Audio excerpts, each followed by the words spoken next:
Hey everybody, I hope you are well. Happy Juneteenth. I always think Juneteenth in particular. I was here in the legislature, when we made it a state holiday, and it is a federal holiday. And so I remember a lot of the debate surrounding that, and really always think of it every year as an opportunity to learn history. Because as a kid growing up, studying the Civil War and the Emancipation, nobody ever brought up Juneteenth. I didn't know it certainly wasn't a holiday. I didn't even know it was an event. And it is the date that slavery actually ended for the enslaved throughout this country. And it's got a rich history, not only of the actual ending of slavery, but of what it has meant over the intervening and the years that have come since. So another opportunity to learn a little something about history, which can make us better. And improve the way we run our country and our democracy and all of that. So it's a kind of sacred holiday to think about that a little bit today. I also wanted to note that last weekend was Father's Day, and given my accident, which I mentioned, I have fractured my collarbone and my pelvis. I was a little slammed by that. I completely missed Father's Day, which I feel particularly bad about because at the moment my husband, Tom, is taking exceptional care of me, as is my son, who's home for a bit.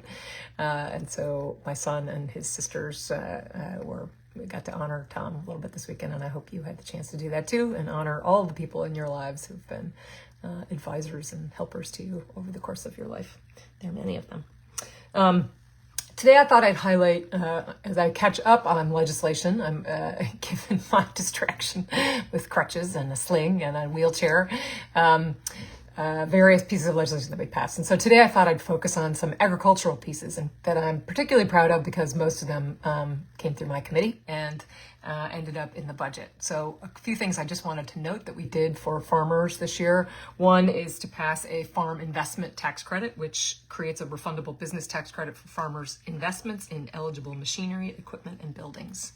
That's a really big deal for the agriculture community. It was, in terms of their state policy priorities, I believe that was the number one, and I'm very glad we were able to fight to keep that in the budget this year and hope it can increase investment in agriculture and farmers here in the Northwest corner and throughout Connecticut.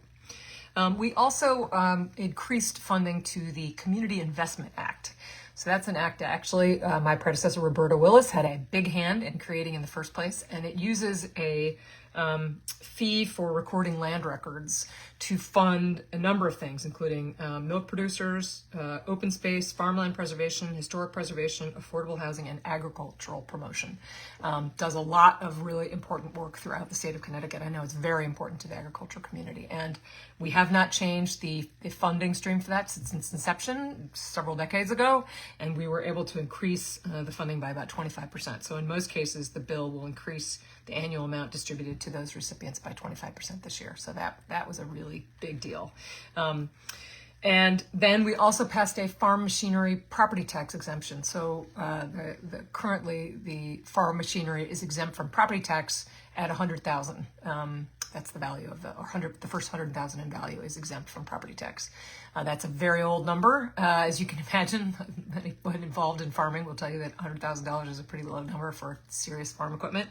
And so we were able to increase that to $250,000, and that I hope will also help farmers. All of these were put into the document that we call the implementer, which basically means the budget itself is essentially a chart with numbers in it. And then there's an implementer that goes along with it, which is the policy part, the policy pieces that enact or, in fact, create those numbers that are in the budget. And all those items were in the implementer this year. I do also want to note that another challenge that, of course, farmers are experiencing, and that last time I had the Litchfield County Farm Bureau dinner, they mentioned as actually their top national priority was their struggles on behalf of their immigrant farm workers, who are incredibly skilled and valuable to them. And they were really afraid when I had that dinner with them that, if they lost their immigrant workers, many of whom are in fact undocumented, they could shut down in as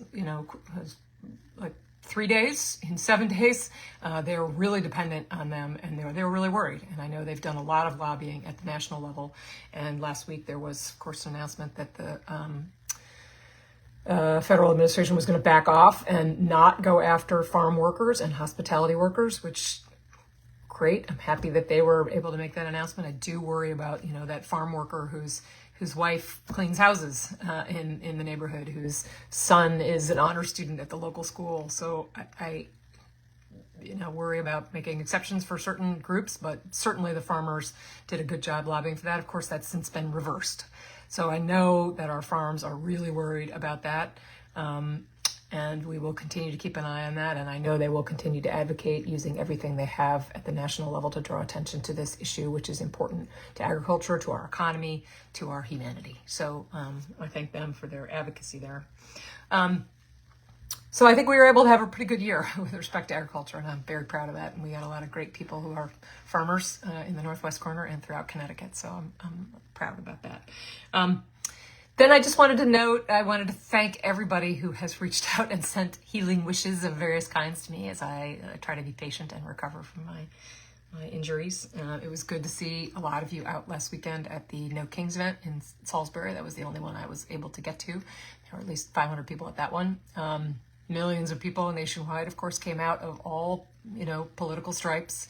And it was great to see so many people out in a positive, joyful way, arguing, fighting to keep democracy here in this country. And it was really nice to see people. I know I alarmed a lot of people because I showed up in a wheelchair, and I laughed that I should have had a button on that said, "It's really not that bad.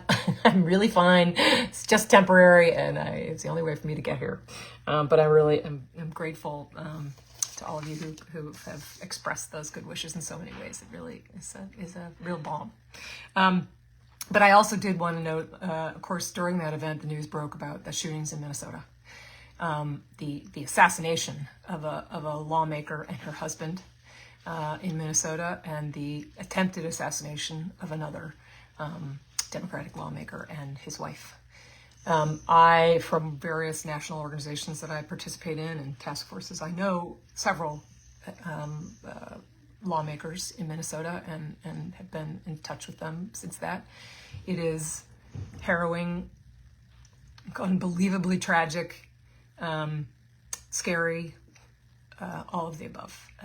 Words have consequences, and ramping up of violent imagery, language has consequences. In fact, I had a call today with a Zoom call with several of my legislative colleagues to talk about, debrief some things in the session. And we talked about how many of them have received death threats. It's a not insignificant number, and how we go about protecting ourselves while also remaining accessible to those we serve. And it is tricky, because you don't want to retreat into bubbles of only people who agree with you, because that is further and more polarizing. But it is a thorny issue, and I thank you all for your help on that one. So I wish you well. I hope you have a great weekend, and I'll see you soon.